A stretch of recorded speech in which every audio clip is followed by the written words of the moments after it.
Greetings to everyone out there in the NoDQ galaxy. Welcome to NoDQ&A Live here on NoDQ.com and the YouTube channel, youtube.com/AaronRift NoDQ. It is Saturday, July 20th, 2019, and we have the Road to SummerSlam underway. Greetings to everyone out there in the chat room, of course, and to everyone watching, whether it's live or on demand. I very much appreciate your support. Today, as always, I will be answering your questions via twitter.com/AaronRift. You can send me questions there using the hashtag PAIV or NoDQVideo. Either one is fine. Also, I will be answering your Skype calls today. If you have never called in before, please email me nodqmisc@gmail.com. And if you have called in before, feel free to call in with any questions or comments. But please keep in mind that I would like to get to as many callers as possible. So I do ask that you stick to one question if you do call in.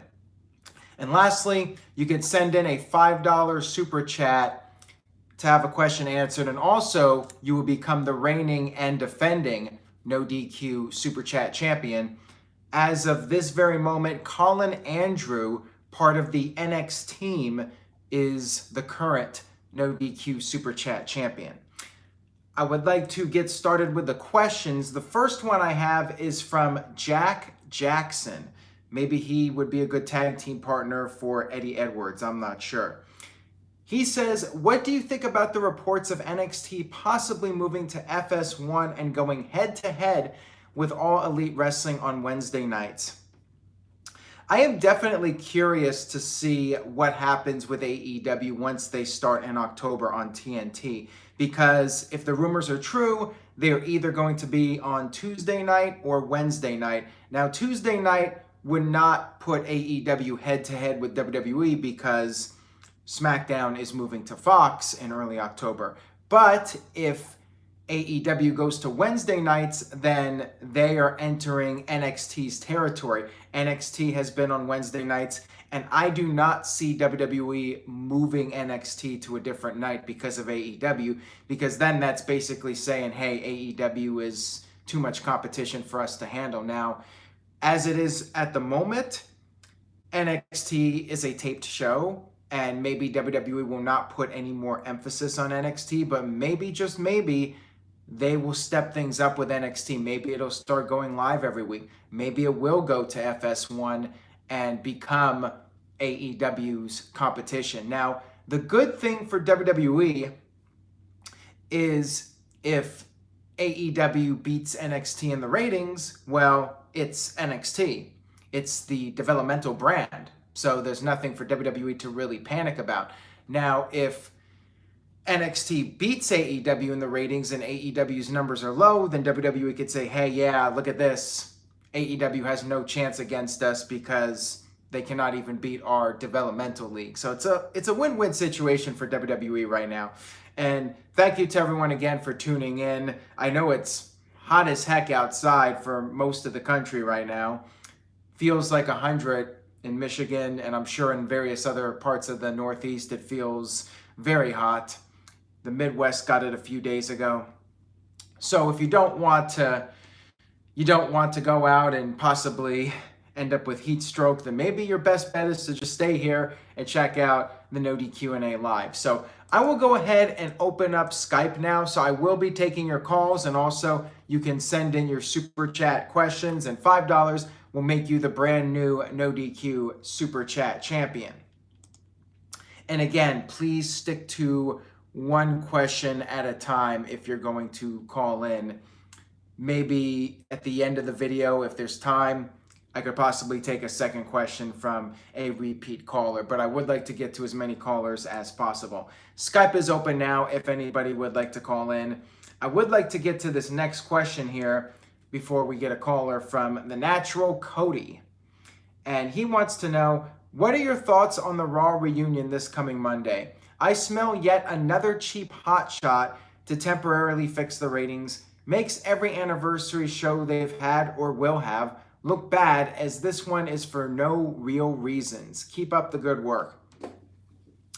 it does feel very much thrown together, and I'm not sure why WWE just doesn't do the old school Raw as an annual thing, like do it once a year or even once every 6 months. I remember WWE would do it like the beginning of the year. I think that's fine. I think that's a nice way to kick off the year, especially when you typically have like a 6-week gap between the December pay-per-view and the Royal Rumble. It's a nice little event to happen between those big pay-per-views. But to just randomly announce it and to have like 30 legends on the show, I mean, it's only a 3-hour show. I know that this Raw will probably move a lot faster than typical Raws, which I guess for us, the viewers, is good. But man, like, talk about overkill. Like, these guys that are on, other than Hogan and Flair and Austin, a lot of these guys are just going to be standing around in the background, and that's going to be the extent of their appearance on the show. Like, how are you going to have a role for all 30 of those people? You're not. A lot of those guys are not going to get much TV time whatsoever. And I don't blame some of them for turning it down. Like Bret Hart reportedly turned it down, Bully Ray, and there were a couple of others. I totally don't blame them at all, because why just show up and be a face in the crowd and not have a chance to actually make a difference on the program? I am looking forward to Sid, and I hope Sid does something. He like gets an entrance or gets to do a choke slam or anything like that. Just something. But for most of these guys like Sergeant Slaughter and Ted DiBiase, they're just going to be standing around, and there'll probably be some goofy sing-along with the wrestlers or some kind of comedy skit. I don't know. They'll come up with something. Probably Street Profits will do some kind of comedy with DiBiase, or I don't know. Something like that. Something along those lines. Sean Pratton with a $5 super chat. So congratulations to Sean. You are the brand new, reigning, and defending No DQ super chat champion of the world. Now Sean says, I just watched an old ECW show and wondered, do you think we will ever see another ECW type go mainstream, and whatever happened to Justin Credible? First of all, regarding Justin Credible, he has been fairly inactive. He's been dealing with a lot of personal problems, substance abuse, and I remember he was on a wrestling card a year or two back, and he was in very bad shape. He was just completely out of it.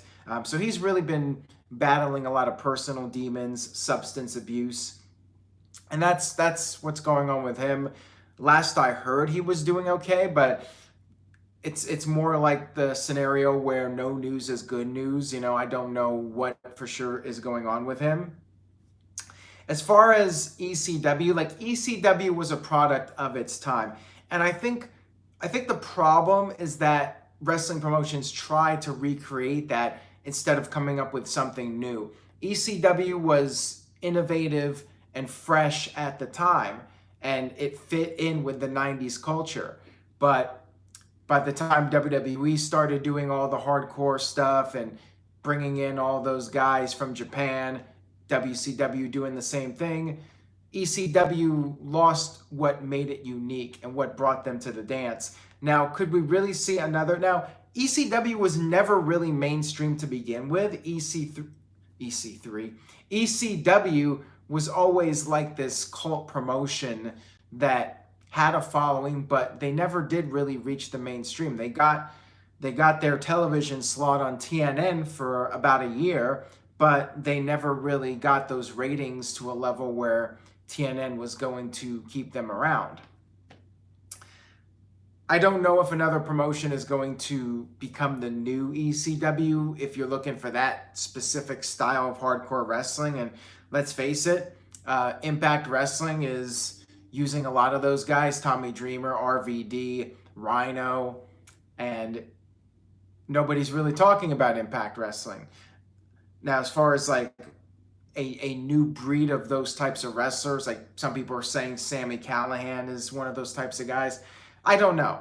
I don't think it's going to really amount to anything as far as like a new type of ECW goes.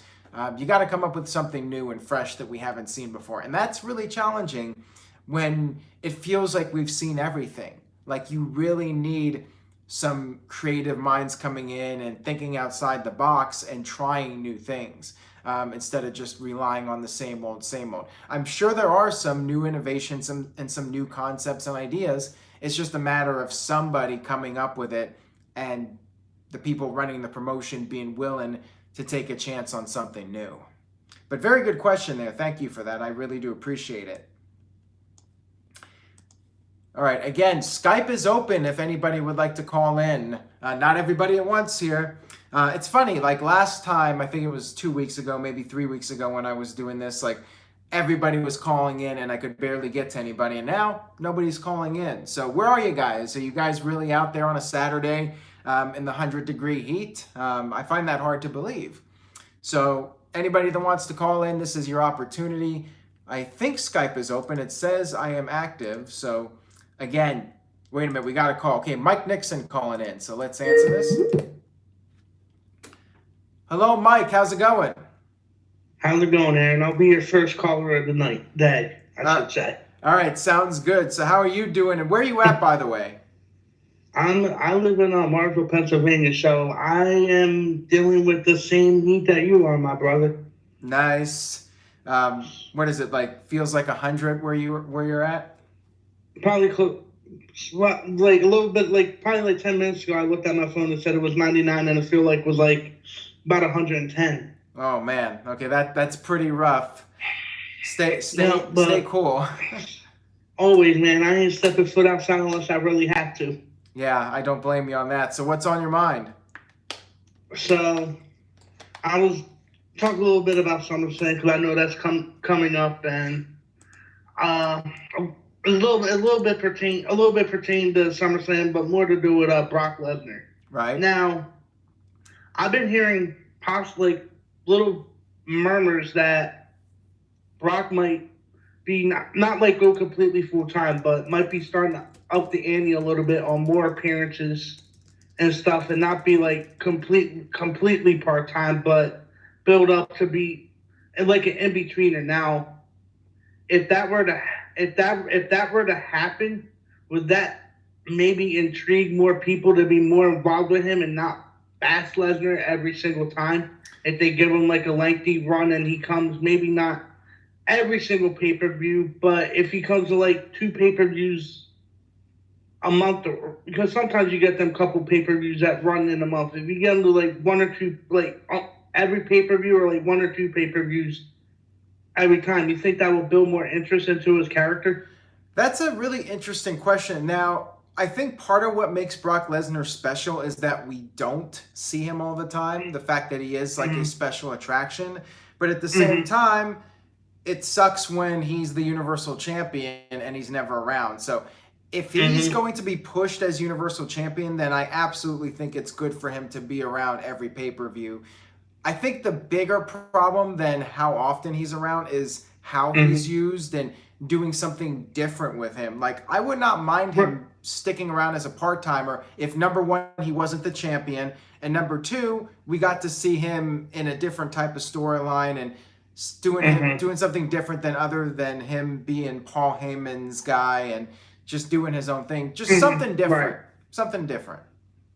Yeah, like especially man, I lost my train of thought of what I was gonna say about that, but I agree. Like, if he can I remember what I was gonna say. Like, even if he comes to every pay-per-view, he doesn't always have to, because there was times in the past where the champion was on like every pay-per-view, but they always didn't defend the championship. You could put him in some kind of storyline where, I mean, not saying it be much, but if there's a heel, not like tag team per se, but like have him like once in a while, like don't have to defend the championship. Once in a while, have like a little tag match or something to even put more people on the show and, like you said, involved in like a storyline. You know what I mean?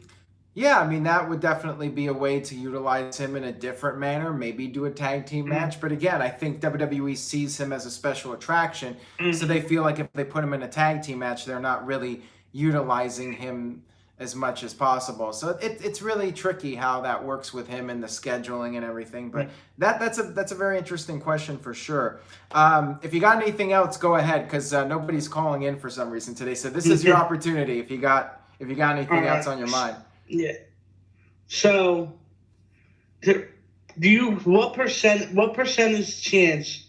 Because I'm also hearing rumors about Punk being in that area for that pay-per-view in Chicago. Right. What are the chances you think maybe? Because I know obviously he's not going to tell anybody. Even like if he says no, I'm not going to be there. What percent chance do you think maybe he makes an appearance, not like as a full-time competitor there, but what do you think the chances he makes like a special appearance, and then maybe at like a next pay-per-view he has like one match there, like somebody like against. Honestly, there's two people I'd love to see Punk go against in AEW. One being Moxley. I think that'd be a very good match. The other being Kenny Omega. I think it's a small chance. Like, I don't rule it out. However, it's one of those scenarios where I will believe it when I see it. I really feel like the guy doesn't want to come back. But, I mean, if he doesn't come back for this show, then I think it's pretty unlikely we're going to see him for a while. That he'll come back at all. Yeah, because this is like, if he's going to come back, this is the time. Chicago, All Out, they're going to be debuting on TNT. The timing could not be better. I tell you this. I hope he does come back, so it brings a lot of people to your website and stuff. Yeah, I hope so too. I mean, that would be absolutely amazing if he did show up. I'm crossing my fingers, but I'm not getting my hopes up. All right, so I got Calvin Bowman trying to call in. So thank you so much for your call and your questions. Any plugs? No plugs. Just keep up the great work with your channel, and stay cool, Aaron. All right, thank you. You too. Have a great evening. You too. Take care. Bye-bye. All right, Calvin, if you're listening right now, Skype is open. DJ Whitey with a $5 super chat. So DJ is now the brand new No DQ super chat champion of the world. Congratulations to DJ. And DJ, I will get to your question here in just a minute. Let me answer the call from Calvin Bowman. Calvin, how's it going? Hello? Can you hear me? Yes. So what's on your mind, Calvin? I have a question. Go for it. What's your favorite match from SummerSlam 1998? SummerSlam 1998, you said? Yes. 98. Well, I think I would have to go with the main event, Steve Austin and The Undertaker. An interesting story about that match. I believe both guys were not 100% going into that match. I think they were both injured, or maybe one of them was sick. But that match I thought was really strong, and I love the build-up for that match, the whole Highway to Hell concept. And I remember Undertaker doing the leg drop off the top through the announce table, and I like the fact that it was a clean finish. Austin beat him, and Undertaker refused help from Kane. I thought the whole storyline was really well done. It had the star power, fitting main event for Madison Square Garden. Although, now that I'm thinking about it, like that ladder match, Triple H and The Rock, to me, that's right up there. Like Undertaker and The Rock, this was right before they both became main event superstars, and they showed me in that match that those guys were going to be top guys. Like, it's fun to watch the careers of superstars on the rise and see like that moment where you knew they were going to be something big. And I think that SummerSlam ladder match with Triple H and The Rock was really the match that put both of them on the map and basically sealed their fate as future main eventers in the company. So if you haven't seen either of those matches, go back and watch SummerSlam 98. I highly recommend both of those matches. What about you, Calvin? What's your favorite match from that show? And my favorite SummerSlam match from 98 is where Mankind fought the New Age Outlaws. He had to defend the tag team titles by himself. Yeah, poor Kane was nowhere to be found. I mean, that was a good storyline too. And that would eventually lead to Mankind doing his whole thing with Mr. Sacco and whatnot. He was starting to transition into that role. Anyways, Calvin, thank you so much for the call. I appreciate it. Anything you would like to plug or promote?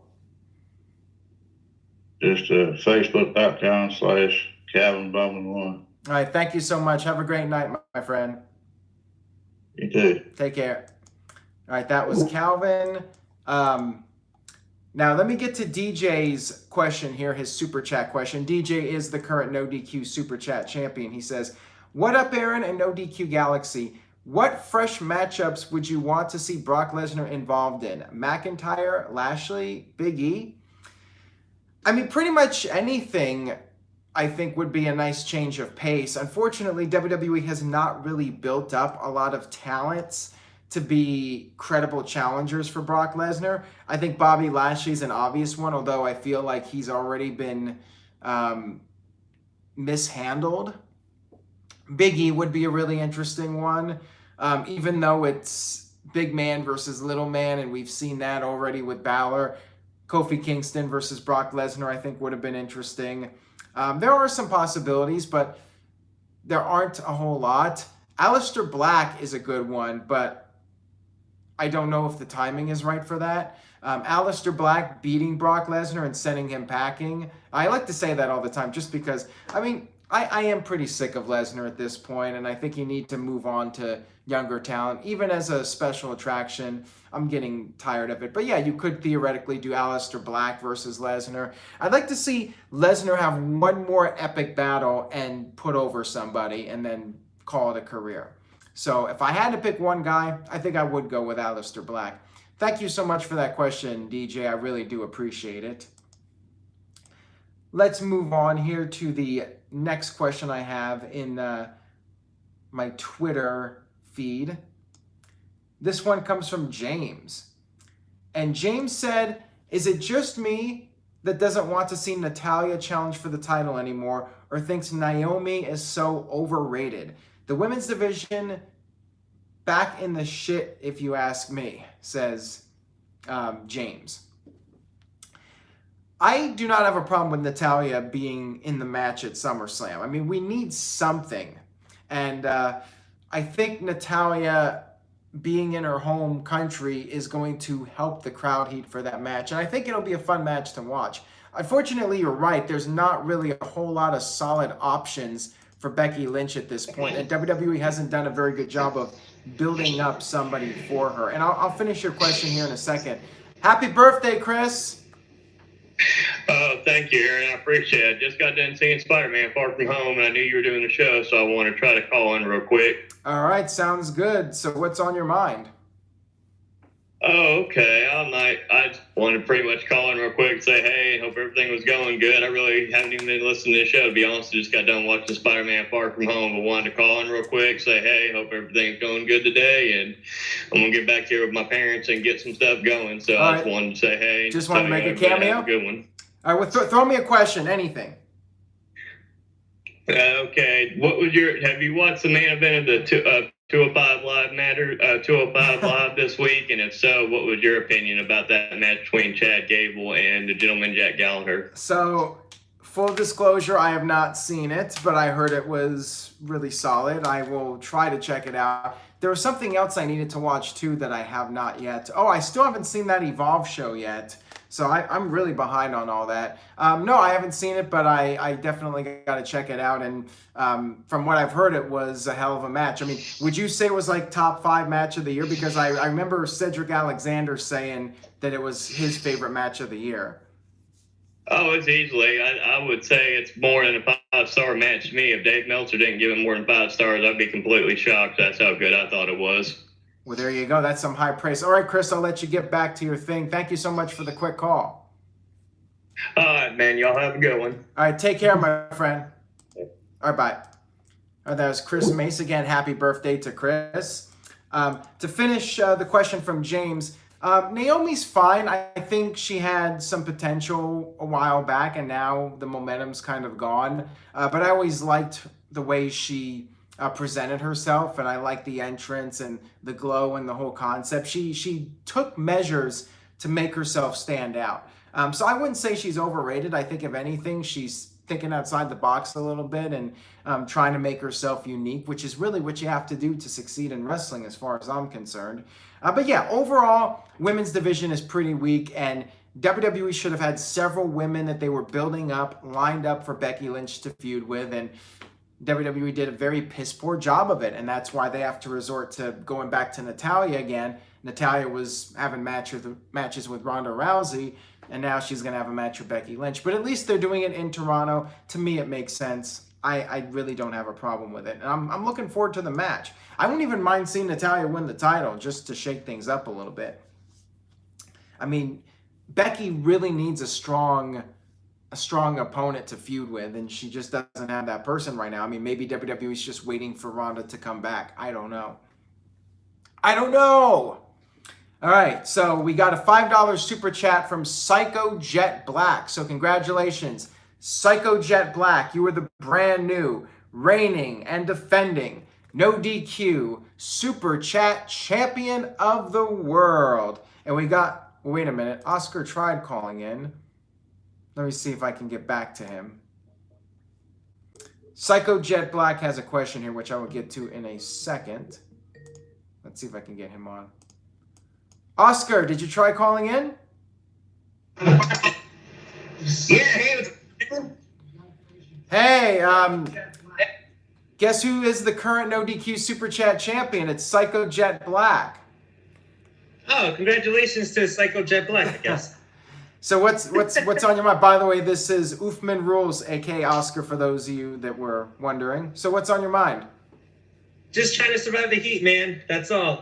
My question is, well, I have two things. One about on Monday. Don't you think it would have been better if they would have done this either like pre or post a pay-per-view? I'm aware they're trying to get the numbers up. I know they want to get a pop out of the ratings, but wouldn't it make more sense to at least hype it around something like worthy, like maybe after SummerSlam you have this mega reunion for ratings, or even before you hype the pay-per-view with the guest stars and all that jazz? Well, actually, I don't see a big problem with it because it may lead to more people tuning in. And since SummerSlam is one of the bigger shows of the year, you get more eyeballs watching Raw this week, and they're going to be exposed to SummerSlam, and WWE can hype up the matches. So it may help a little bit with overall viewership for SummerSlam.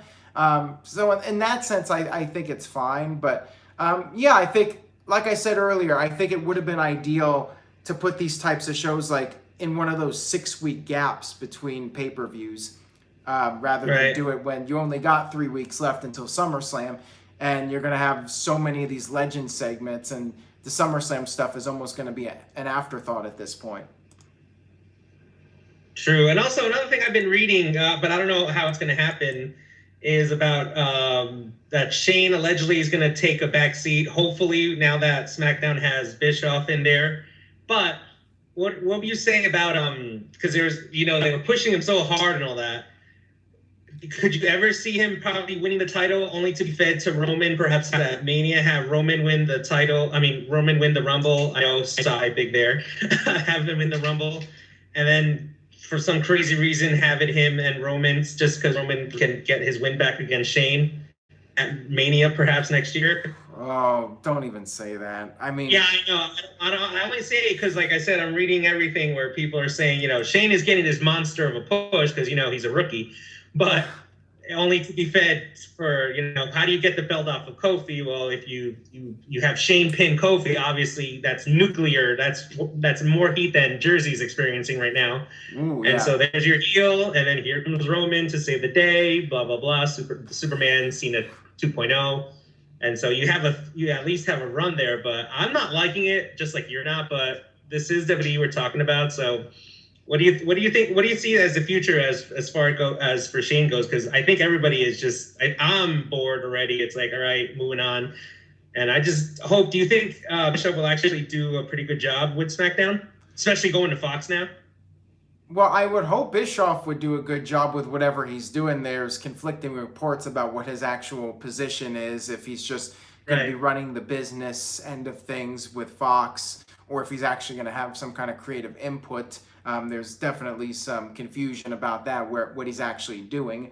As far as Shane goes, like, I feel like they're starting to finally phase him out.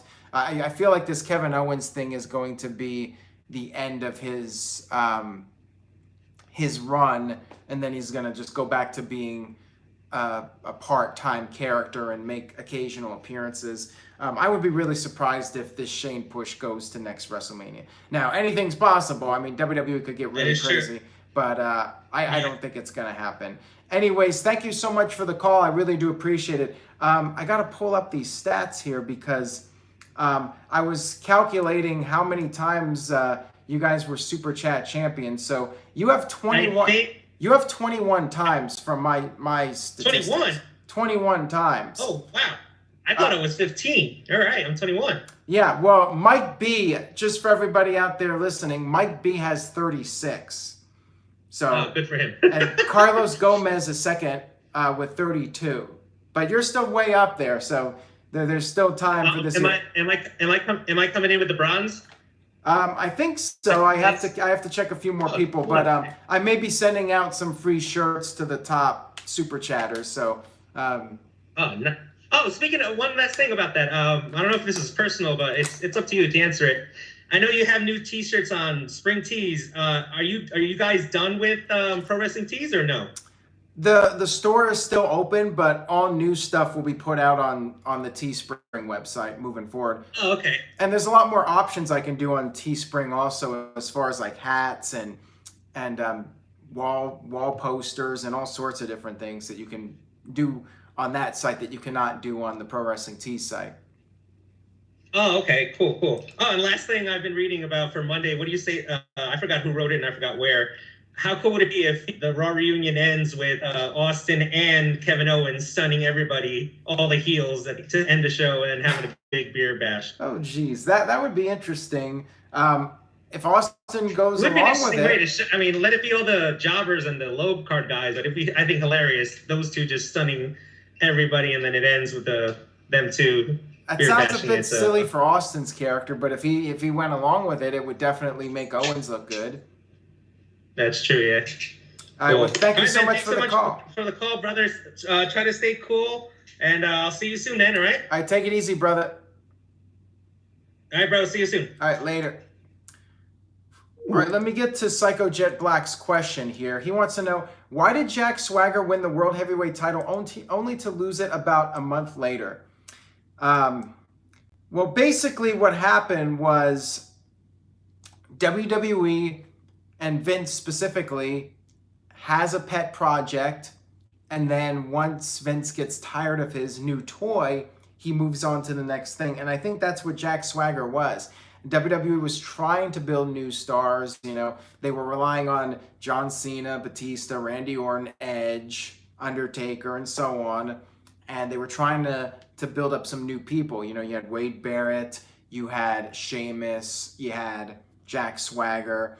And yeah, I think WWE wanted to just put him in that spot, and, you know, you throw something at the wall hoping it'll stick. And I think that's what happened here with Swagger, and it just didn't stick. And to Swagger's credit, I think WWE gave up on him way too quickly. But again, I think that's just Vince getting tired of his toy, being impatient, and then just moving on to the next thing.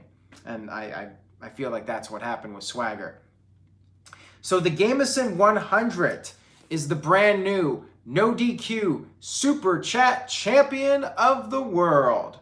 And the Gameson 100 with $5.46 says, what are your thoughts on Ember Moon getting the title shot at Bayley? I love it, but WWE will put Charlotte in just to piss off fans. Your thoughts? I really hope not. I am going to be very let down if Charlotte gets added to the match. I think Ember Moon, going back to earlier, Ember should have been one of those people that was pushed right out of the gate. She should have been built up and groomed for either Becky Lynch or Bayley at a major pay-per-view. You know, she's been off television. She hasn't really done much. Now all of a sudden she's getting this push. So it could have been done a lot better. But I'm glad she's getting the opportunity. And I think a one-on-one match is stronger. I think adding Charlotte is just unnecessary. Would not shock me if it happens, though. I mean, I would not be surprised in the slightest. Unfortunately for the Gameson 100, it looks like his title reign is already over because Supernatural 28 with a $5 super chat, making him the new No DQ Super Chat Champion of the World. And Supernatural 28 says, what are your thoughts on Drew McIntyre? I was high on him after his transformation from 3MB. He has that badass look. Vince McMahon drops the ball on the obvious stars. Well, they're starting to drop it on him again. Once again, I feel like this is a guy that could have been groomed for somebody like Brock Lesnar. You could have put Drew in that major match, big marquee match, and done something special with him. But instead, he has become Shane McMahon's lackey, and he's like the second fiddle to Shane. So unfortunately, Drew McIntyre, and now he lost to Cedric Alexander on Raw. So I feel like he's quickly going down the ladder, much like Jinder Mahal did. I don't know if he's going to be back to being an enhancement guy, but yeah, not looking too good for Drew right about now. All right, we got Big Shrimp Entertainment calling in. How's it going, buddy? What's going on? Not a whole lot. What's on your mind, wrestling-wise? All right, so it's no secret that WWE has more or less snatched up everybody they can, and the people that they have or they're trying to get to resign. And there's only so much time for wrestlers to be on TV. I think an easy solution to this would be, well, there's two. One, neither of us would be a fan of it. That'd be to make another show. But I think the better solution would be to have 3 or 4 good factions built up. That way you can have multiple people that can be seen and featured at once. And, I think it'd help get more people over. I don't know what you think about that, but you remember the Nation of Domination? They had quite a few guys. And if not, who knows, maybe D.O. Brown or Kama or the Godfather would have taken a back seat, but because they were in the faction, they got more airtime. What do you think? I remember back in the Attitude Era, we would see a lot of factions. And like you said, the Nation, you had the Corporation, you had DX, you had all these different groups, Corporate Ministry, Ministry of Darkness. And it did give those guys some television exposure, and just the association of being with a group definitely helped a lot of those guys. Unfortunately, you had groups like the NWO where you started adding too many people, and then it watered down the whole faction when pretty much anybody could get in. But yeah, I do like the concept of factions in the sense that it does get people in a storyline, and you can get those guys on TV. They can be there at ringside. They can have a television presence. So yeah, I would like to see more factions utilized in WWE, and more than just 3. It feels like when there is a faction, it's only 3 people. I guess WWE has a problem with doing more than 3 guys in a group. But yeah, it's been a while since we've really seen like a full-blown faction. I mean, we did have Nexus not too long ago with like 7, 8 guys, but we haven't seen a whole lot in recent years as far as like factions with more than 3 or 4 people. I definitely think that is an idea, and there's lots of things I'm sure that WWE could do to get more television exposure for some of these guys without having to add more television on top of what we already have. I agree. All right, well, thank you so much for that call. Anything you would like to plug or promote? Absolutely. Big Shrimp Entertainment on Instagram, and Big Shrimp Radio on iTunes podcast. We're getting ready to have a couple of different wrestlers on. So far, we mostly have singer and songwriters, but we're expanding it to include people in the wrestling community as well. So be sure to check that out. And again, it's Big Shrimp Entertainment on Instagram and Big Shrimp Radio on Apple Podcast.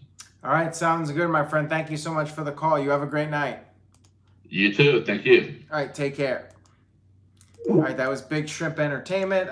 Keith Johnson with a $2 super chat says, What are your thoughts on how AEW is developing characters? As I mentioned on the Fight for the Fallen review, I have mixed feelings so far. I think AEW might be going at this the wrong way with their whole we don't have baby faces or heels. I'm very confused about Brandy Rose and what she's supposed to be. And a lot of these guys, like, I don't know how I'm supposed to feel about them. And I think that that could be a long-term problem with AEW. I applaud them for trying to do something different, but I think at some point they're going to need to have their characters better defined, and you can go to a show, especially for casual viewers. You know, if you're a hardcore wrestling fan, you're just going to cheer for whoever you want. But for the casual viewers, like, it's going to be hard for them to get into it if they don't know how they're supposed to react. You know, they want to cheer for some people, they want to boo for some people, but they have to know what the characters are all about and what makes them tick. And it's just hard for me to really identify with a lot of these AEW guys so far. You know, you're trying to build them up and introduce them to the masses, but yeah, at some point they got to really focus on building up these characters more, and it's going to take more than just guys going out there and doing a ton of flips, I think, to reach a wider audience. And Mike B is here. Mike B with a $5 super chat is the brand new, and let me double check here. Where did I have that stat? Now, of course, I lost oh, here it is. So I believe Mike B is now a 37-time No DQ Super Chat champion of the world. Mike B says, I'm the ultimate No DQ champion. Thank you, Aaron. No, thank you, Mike B, for being a 37-time champion. I mean, that's pretty amazing. I really do appreciate it, Mike B. You are the man. You are the man of the hour. Too sweet to be sour. Funky like a monkey. Ooh, yeah. All right, I got another question here from Mr. 24/7. He says, yo, Aaron, should WWE come up with some new pay-per-view match types like King of the Mountain? No. And special kind of ring sets like the 6-sided one from TNA? No. If WWE is going to come up with new match types, which I'm fine with, I think the problem is copying TNA. King of the Mountain was a dumb idea. The whole reverse ladder match, you take the ladder and you hook it up to the top. I was never a fan of that concept. And they were doing the thing where people would be put in the penalty box. Yeah. No. That match, I will be perfectly happy if I never see that match again. 6-sided ring. WWE's not going to copy TNA with a 6-sided ring. Ain't going to happen.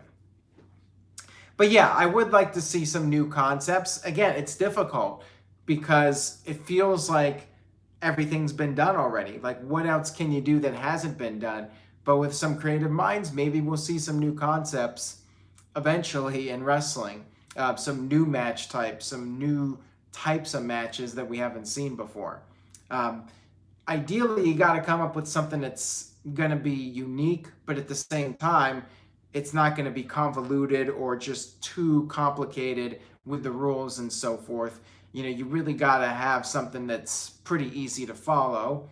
And yeah, if they can come up with it, I definitely see that as a positive. But again, it's a matter of those creative minds being able to think outside the box and come up with something that none of us are really thinking about. You know, they come up with that idea and they have this vision that the rest of the world doesn't see, and they can make us all understand and fall in love with that vision. That's the key. Michael Wayne, I did bring this up earlier. He asked me about NXT going to FS1. I could definitely see it happening if AEW ends up on Wednesday nights on TNT.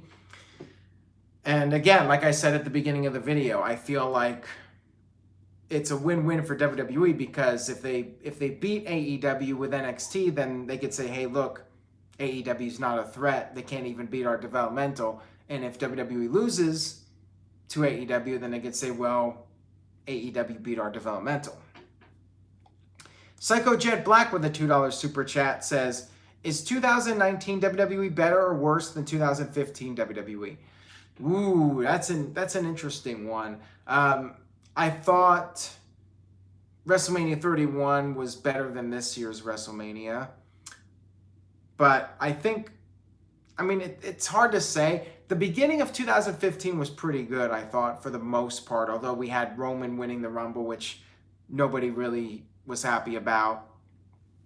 You had the tug of war with Brock Lesnar and Roman Reigns, but Rollins winning the title was amazing. You had Kevin Owens coming in. You know, the summer was pretty good, but then in the fall, once everybody got hurt, and then you had the whole Tater Tots thing, and the Survivor Series was just a big letdown. It's hard to say. Like, first 6 months, 2015 versus 2019, I may actually give it to 2019, despite the fact that I think WrestleMania in 2015 was stronger. Everything else was kind of eh. So it's a tough one. I mean, neither year particularly among the better years in WWE history, in my opinion. And Dio says 2019 is actually decent. I mean, I thought the Rumble was good. WrestleMania was fine, I guess. I mean, it wasn't great or anything. Again, just too long of a show. And we've had a couple good pay-per-views. Raw has been not so good. So it's tough to say. It really is. Thank you for the question, though. I appreciate that. And then I got one more question here from Twitter. Again, twitter.com/AaronRift. You could use the hashtag NoDQVideo or PAIV. And I do want to do a quick plug. I mentioned Teespring earlier. There's a new store for NoDQ merchandise, NoDQ.com/shirts. There's hats on there. We got mugs. We got tank tops, long sleeve shirts, and of course, several new t-shirt designs. Virtue has a new shirt. Noah Foster has a shirt on there. And there's a Team NoDQ shirt. Check that out, NoDQ.com/shirts. So I got this one here from Nikki. Nikki wanted to know what I think about the 3 stages of hell match. I'm not sure if that's what they're officially calling it, but my thoughts on the stipulations for NXT TakeOver Toronto. 2 out of 3 falls. Adam Cole versus Johnny Gargano for the NXT title. First of all, I love the idea of doing 3 stages of hell, since you're really upping the ante with this feud, and this, I'm guessing, will be the final feud of their storyline, the final match of their feud / storyline. I'm guessing one of the matches will probably be a cage match. I think back to like Steve Austin and Triple H, the one they had in 2001 at No Way Out, and I could see Triple H going back to that match and wanting to recreate that and maybe even top it with Adam Cole versus Johnny Gargano.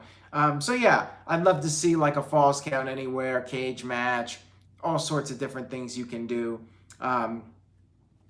Should be a hell of a 2 out of 3 falls, 3 stages of hell match. I mean, I think it's gonna have potential to be one of the best 2 out of 3 fall matches in WWE history. So yeah, I'm really looking forward to it, and whatever they do, I think is going to be great. You know, they might just end up doing like a simple match, like a submission match or something. Like you want to try to have a little bit of everything. You know, have each match be a little bit different. So maybe one match could be submission, one match could be hardcore, and then you can finish it off with a cage or something like that. All right, guys. So on that note, I will go ahead and wrap up this edition of NoDQ&A Live.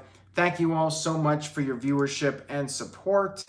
And special shout out to Mike V, who I think will be closing out tonight as the NoDQ Super Chat champion. Thank you guys for your calls. And I will be back on Monday for NoDQ's recap of Raw and then SmackDown.